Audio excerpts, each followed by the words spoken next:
Bienvenidos al podcast Cero Humilde Opinión. Los minutos que nos hacían falta para seguir hablando de nuestra pasión por los libros y el mundo lector. Yo soy Ale Medina. Yo soy Caro Cruz y comenzamos. Hola a todos y bienvenidos a este nuevo episodio del podcast que es el último de la quinta temporada de Cero Humilde Opinión. Venimos con un tema muy interesante para cerrar temporada, pero antes de profundizar, Ale, ¿cómo estás? Hola Caro, estoy muy bien y amiga, 5 temporadas, 125 episodios a lo largo de estos 2 años y medio. Estoy súper orgullosa de este proyecto y de cómo hemos ido pues aprendiendo cosas a lo largo de todo esto, las cosas que nos han sucedido, la gente que nos ha ido apoyando, la gente que nos ha conocido a través del podcast. Creo que es pues sí, un gran logro y que seguimos aquí y que nos sigue gustando haciendo lo que estamos haciendo. Y pues para festejar el día de hoy les traemos un episodio súper jugosito, súper controversial, de los que nos gustan, ya que les platicaremos de 5 libros que tengan personajes o el tema del fanatismo religioso. Antes de mencionarles los libros, vamos a comentarles que se entiende por fanatismo cuando un sujeto se cree dueño de la verdad absoluta y atemporal y no acepta críticas, sugerencias o diálogos para reflexionar acerca de una idea, y bajo su influencia se han justificado conflictos bélicos, despojo forzoso de territorios, genocidios, asesinatos, actos terroristas, entre todo lo feo de la humanidad.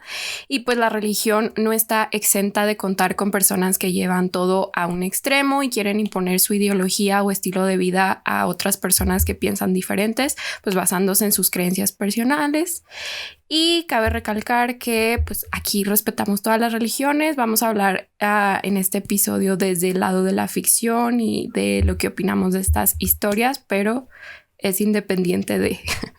O sea, en resumen, no se ataquen, solamente les vamos a platicar de algunos libros que sabemos que tocan este tema o que tienen algún personaje que pues es ferviente religioso o gira alrededor del fanatismo religioso. Entonces vamos a comenzar con El Salvaje de Guillermo Arriaga. El Salvaje es una novela llena de muerte y soledad. De hecho, los primeros capítulos es muerte, muerte, muerte, muerte, ya que a los 17 años Juan Guillermo se ha quedado huérfano y completamente solo. 3 años atrás, Carlos, su hermano mayor, fue asesinado por unos fanáticos religiosos, abatidos por el pesar, pues sus padres y su abuela mueren después de él. En el extremo de la rabia y la desesperación, el protagonista busca venganza. El problema es que los jóvenes religiosos están muy bien organizados, gozan del respaldo de gente poderosa, portan armas, han entrenado artes marciales y para colmo están coludidos con el comandante de la policía judicial. O sea, es todo un buen culto formado. La verdad, a mí me impresionó muchísimo el peso que tiene la religión en esta historia y de cómo pues son los malos dentro de esta historia. Es buenísimo y pues es una historia que, a pesar de que sí trata mucho de la venganza, también tiene por ahí como el amor como que lo salva de una u otra forma todo, ¿no? Y no solamente el amor de pareja, sino de otras personas alrededor de Juan Guillermo. Entonces pues yo lo recomiendo mucho, me gustó mucho, es mi libro favorito de Guillermo Arriaga. Entonces pues sí, pendientazo como todos los libros que tengo de Guillermo Arriaga. Siento que voy a llegar a la temporada 8 y voy a seguir diciendo lo mismo, pero ya pronto. En segundo lugar, y como no podía faltar, está Carrie de Stephen King, y la sinopsis dice: durante años, Carrie ha sido maltratada en su casa por su inestable madre, Margaret White, fanática religiosa. A eso se le suma el bullying en la escuela constante por parte de sus compañeros, lo que nos lleva a ver cómo el personaje se va transformando hasta explotar durante el baile de fin de cursos, llevando a la destrucción del pueblo entero. El libro fue la primera novela publicada bajo el nombre de Stephen King y también pues es uno de los libros más censurados en Estados Unidos justo por el tema que trata y por muchas otras cosas que luego lo ves de afuera y dices no tiene como tanto sustento. En lo personal no he leído la historia, sé de qué trata y he visto fragmentos como súper icónicos de la primera adaptación, porque también es otro libro que tiene muchas adaptaciones más recientes a película, creo que hay hasta obra de teatro y tal. Y sí está fuerte como es que todo empieza por algo bien chiquitito y digamos que pues la culpa la tiene la mamá por cómo educó a su hija, ¿no? O sea, si nos vamos a culpas, pues un poco sí la mamá, aunque claro, pues está todo el entorno que afecta a Carrie, pero está bastante interesante y espero sí leer algún día la novela, justo por ser de los inicios del autor, que como dato curioso, él como que ni siquiera quería publicar, no le tenía fe a la historia y pues vean, de ahí se desató el señor. Se súper desató. Y fíjate, algo que yo rescato mucho del libro, Caro, es el formato en el que está contado, porque utiliza desde como testimonios de gente que estuvo ahí, como también dentro de la narrativa de Carrie. Está súper, súper interesante. A mí me gustó mucho y me impresionó que es una súper buena novela debut. O sea, a lo mejor no era lo primero que escribía Stephen King, pero sí como debut creo que queda como súper increíble. A mí me gusta mucho, sí está como que dentro de mis favoritos del escritor. Seguimos con el tema. Seguimos con el tema y pues tenemos aquí Olvidarás el fuego de Gabriela Riveros. Esta novela narra la historia y la tragedia de Luis de Carvajal, alias Joseph Lumbroso. Su historia silenciada a lo largo de 4 siglos del éxodo sefardí de España y Portugal y de los esfuerzos para sobrevivir a migraciones, epidemias, huracanes, guerras, intolerancia, torturas, intrigas políticas y traiciones, es narrada de manera magistral por la pluma de la escritora. Yo hace poco lo leí, la verdad me pareció un gran trabajo de investigación y un novelón, o sea, es insoltable. La autora nos lleva a 1596, año en el que el espectáculo atroz fue presenciado por miles de personas en la Alameda Central de la Ciudad de México. Tras ser perseguido y torturado, el joven poeta, comerciante y líder religioso Luis de Carvajal, alias Joseph Lumbroso, fue quemado en la hoguera junto a su madre, 2 de sus hermanas y 5 miembros de su comunidad, condenados por la Inquisición como herejes judaizantes. Y aquí tenemos el lado del fanatismo religioso, del lado del protagonista, que se supone que es como el bueno de la historia.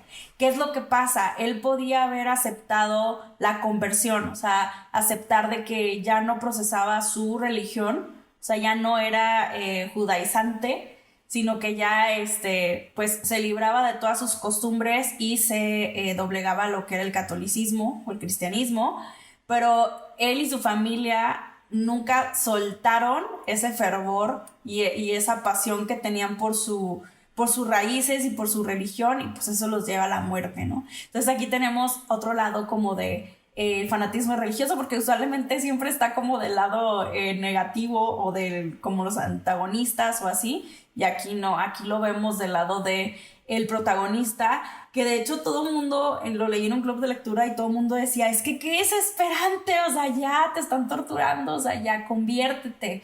Y él tenía tanta fe que nunca lo hizo, porque él temía morir, pues como que en pecado, ¿no? En el sentido de estar en contra de su propia religión y de sus raíces. Entonces, súper interesante. No se vean intimidados por la longitud. La verdad es que se lee súper rápido y me encanta porque hay partes en donde Gaby rompe la cuarta pared y te platica un poquito del proceso dentro del libro, de cómo iba encontrando cosas y demás, porque hace no mucho fue encontrado el manuscrito de las cosas de Luis de Carvajal o Joseph Lumbroso en Nueva York. Entonces de ahí ella partió para hacer toda esta búsqueda. La verdad es que creo que da para reflexionar por lo que estás platicando sobre en qué punto debes de soltar y ceder ciertas cuestiones y en qué punto mantenerte fiel a tus pensamientos y tus ideas, ¿no? También es todo un tema. Y hablando justo de libros extensos, tenemos Amigo Imaginario de Stephen Chbosky, que narra la historia de Christopher y su madre Kate, que están huyendo de una relación abusiva e intentan iniciar su vida de cero en el pueblo de Mill Grove. donde resulta que tampoco es un lugar tan seguro como ellos esperaban, porque Christopher mal llega y desaparece en un bosque cercano, donde hace 50 años hubo otra desaparición similar de un niño que lamentablemente nunca fue encontrado. Y dentro de la trama aparece un personaje que tiene bastante fervor religioso, lo que lleva a tomar decisiones y vivir con un montón de culpa durante toda la historia. Este libro creo que ya saben que sí lo leí, ya me han escuchado hablar de él, convencí a Ale de que primero lo comprara y luego lo leyera. El punto es que como que durante mucho tiempo estuve con esa idea de intentar convencer a la gente de que lo leyera, hasta que uno, me daba cuenta que justo les intimidaba la extensión, y dos, esta parte como religiosa y la justificación que da la historia, que pues no puedo explicarles completamente porque luego sería como un spoiler. A algunas personas como que les causó conflicto que se involucrara en el tema principal. Entonces empezar a ver ese tipo de opiniones y también entender un poco el punto, porque sí siento que de repente ahí metieron cosas de más, pues como que me hizo parar y dejar de recomendarlos. Pero la verdad es que si ustedes no están como apegados a este tema, creo que es un muy buen libro por leer. Digo, si sienten que no los va a ofender de alguna manera o tal. Y aparte, si les gusta como este misterio y este drama, creo que es un muy buen libro. Hay personas que sienten que juega con su inteligencia o que los engaña de una forma como muy descarada y que no es válida en las historias. A mí, por el contrario, me gustó mucho esa parte de neta, no me lo esperaba. Pero sí tiene mucho que ver al final cómo se involucra la religión y demás. De hecho, ahorita hablando del tema me dan ganas de volver a leerlo, pero sí es un compromiso porque está muy grande. Yo iba a decir un chiste, pero es que es verdad que Caro ya tiene sus reservas para recomendarlo, pero iba a decir, si hay alguien con fanatismo religioso aquí, es Caro con este libro, porque cuando lo terminó de leer, era su nueva religión, ella necesitaba que todo el mundo lo leyéramos, y la verdad yo después de leer pude entender por qué le gustó tanto. O sea, la historia sí tiene muy buen desarrollo. En lo personal a mí me dio mucho miedo había unas partes que decía, no puedo con esto, no puedo con esto, o sea, van a salir aquí monstruos y fantasmas por todos lados en mi casa, pero mi única queja que tengo es el final. Que ahí sí yo dije, no, ¿por qué? Pero no es tan malo, es simplemente como una cuestión personal, pero sí. No es tan malo, solamente es como del lado de, pues sí, como muy personal, por cual no me gustó esa parte. Pero creo que una buena recomendación o una buena forma de que creo que les puede llegar a gustar y que ustedes puedan tener una mejor como certeza de que lo pueden llegar a disfrutar es, si les gustó tal vez It o algún tipo de historia de Stephen King en donde tiene amigos, muy probablemente les vaya a gustar A mi imaginario, porque también es como un muy gran homenaje a todo este universo que ha ido creando Stephen King, ya que Stephen Chbosky es un gran fan del escritor. Y se notan, por ahí tiene ciertas cuestiones como guiños y cosas así que dices, esto es como muy The Losers Club, o esto es muy Carrie, o esto es muy Resplandor, ¿no? Pero súper bien cuidado. La verdad a mí me gustó mucho. La pasé mal en el sentido de que tenía mucho miedo, pero todo bien, se pasa, sí se puede. Por último, Caro, tenemos Catedrales de Claudia Piñeiro. La verdad es una historia que puede llegar a ser también muy disruptiva para la gente que sí tiene mucha fe o que cree muchísimo en Dios o en la iglesia principalmente, ya que, bueno, la historia va de que hace 30 años en un terreno baldío de un barrio súper tranquilo y nice de una ciudad, apareció descuartizado y quemado el cadáver de un adolescente. La investigación se cerró sin culpables y su familia de clase media, educada, formal, católica, fifi y demás, silenciosamente se fue resquebrajando, separándose, yéndose cada quien por su lado, tanto de que ni siquiera vivían en el mismo país. Pero pasado ese largo tiempo, la verdad oculta saldrá a la luz gracias al persistente amor del padre de la víctima. Esa verdad mostrará con crudeza lo que se esconde detrás de las apariencias, de la crueldad a la que pueden llegar la obediencia y el fanatismo religioso, la complicidad de los temerosos e indiferentes y también la soledad y el desvalimiento de quienes se animen a seguir su propio camino ignorando mandatos heredados. Y es que aquí también tenemos una mamá fanática religiosa, pero de hueso colorado, de esas de las de no hagas esto porque es pecado, no hagas esto porque es indecente, es que la iglesia, es que la Biblia, es que esto dice así y así y así, y es el mandato de Dios y así se hacen las cosas. Pero también al mismo tiempo muestra lo podrida que es la iglesia y la misma religión en sí al permitir que gente inocente muera dentro de. Es como yo creo que lo puedo pues sí lo puedo como que resumir. Y es que también tenemos uno de los narradores, porque hay varias voces dentro de la novela, y uno de los narradores no tiene memoria.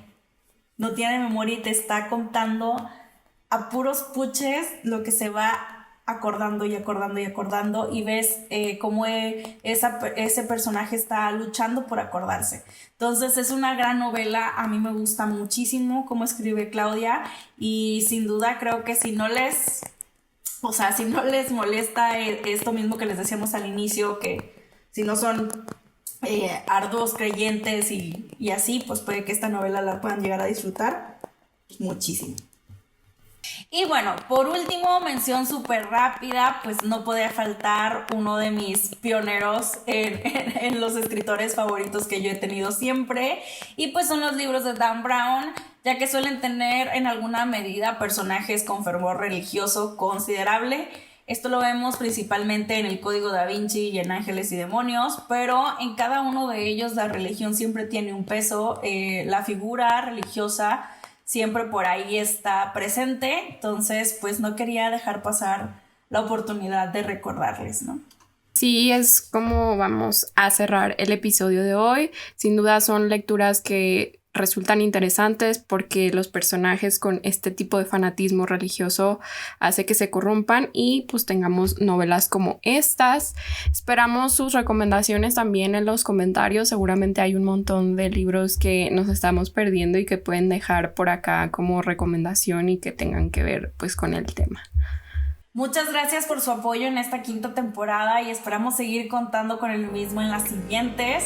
Recuerden seguirnos en redes sociales, nos encuentran como Ser Humilde Opinión en Instagram y TikTok, a Caro como Aries en Libros y a mí como Leer en todas partes, ambos usuarios con _bajos intermedios, igual en Instagram y TikTok.